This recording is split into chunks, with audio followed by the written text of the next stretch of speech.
bulchiinsa magaalaa Adaamaatti kutaan magaalaa Abbaa Gadaa konferensii paartii badhaadhinaa gamtaa kallachaa kurmaana afraffaa bara 2018 gaggeesse. Kutaa magaalaa Abbaa Gadaatti itti gaafatamaan gamtaa kallachaa obbo Abbaayinee Geetuu haasawa baniinsaa taasisaniin barii paartiin badhaadhinaa paartiiwwan morkattoota injifachuun konferensii kana gaggeessuun adda taasisa jechuun injifannoon paartii kanaan dhufe kun aarsaa guddaatu itti kaffalame waan ta'eef iddoo olaanaatu malaaf jedhu. Guyyaan har'aa injifannoo dachaati.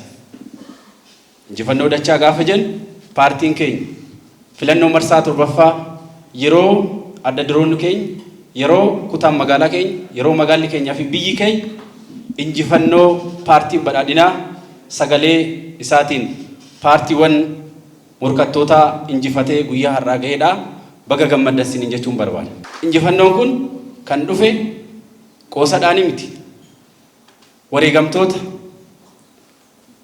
paartiin keenya miseensa isaatti wareegee godinaalee adda addaa daangaa irratti aanota adda addaa irratti daangaa irratti caasaan nageenyaa caasaan milishaa waliigalatti aarsaa kafaluudhaan paartii iddoo kana ga'eedha. Gabaasa hojii gamtaa kallachaa hojjetaa mootummaa fi argannoo koomishinii naamusaa fi inspeekshinii kurmaana afraffaa dhiyaachuun ciminoota jiran tikfachaa hanqinoota mul'atan karoora itti aanuun akka hojjetamu kan ibsamedha. Itti gaafatamaan waajjira paartii badhaadhina damee kutaa magaalaa Abbaa Gadaa obbo Abduu Muhammad gama isaaniin sabni Oromoo saba waggaa dheeraaf qabsoo gaggeessuun abbaa sirnaa akka ta'e ibsuun sirna Oromoon qabsoon argate kana tikfachuu qabna jedhu. Qabsoo Oromoo moggaatti dhiibamee ture gara gidduutti sassaabuudhaaf 4 kiiloo fincila diddaa gabrummaa irraa jalqabee qeerroon itti wareegame achiin gahuudhaaf wareega guddaatu kaffalame. Kun kan ta'eef as teenyee akka nuti konferensii kabajnuuf jechaadha. Nageenyi keenya waara'ee Oromoon bakka isaa argate sirna kan akka itti ceesisuuf akkasumatti kan dhufe miti. Akka kutaa magaalaa keenyatti milkaa'ina filannoo marsaa torbaffaa gaggeeffamee fi raawwii hojii bara 2018 magaalaan Adaamaa magaalota Oromiyaa keessaa sadarkaa lammaffaa akka baate kan ibsan obbo Abdoon kanneen hojii isaanii qixaan baataniif galata qaban ibsan. Akka magaalaatti presidential awardii lammaffaa baanee jirra. Haa ta'u garuu lammaffaa jechuun salphaa miti.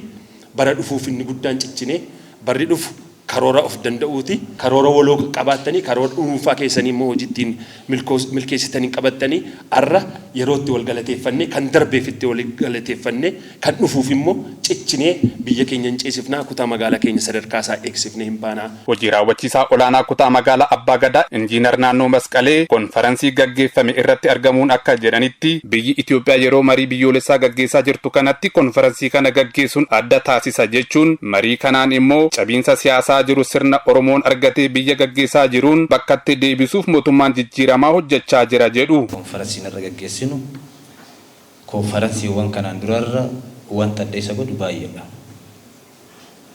Wanta adda isa godhu baay'eedha.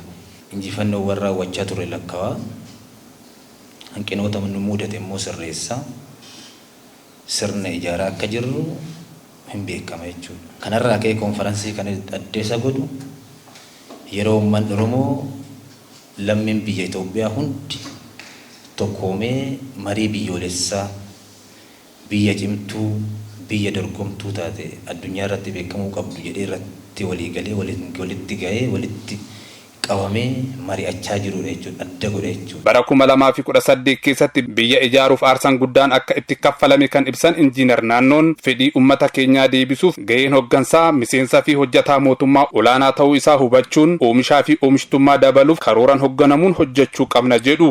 Kanaaf karooricha hubachiisuun eenyu ta'uu danda'a akkamitti ta'uu danda'a kan jedhu hojjetaa mootummaa keenya hooggansi keenya karooricharraa yaadamicha burqisiisaa.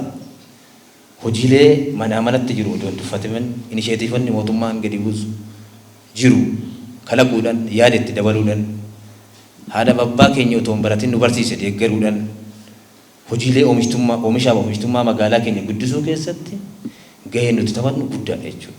Xumura irratti konferensii kanaan miseensota kaadhimamtoota gara miseensa guututti ce'anii fi miseensota adda duree ta'an mirkaneessuun konferensichi xumurameera.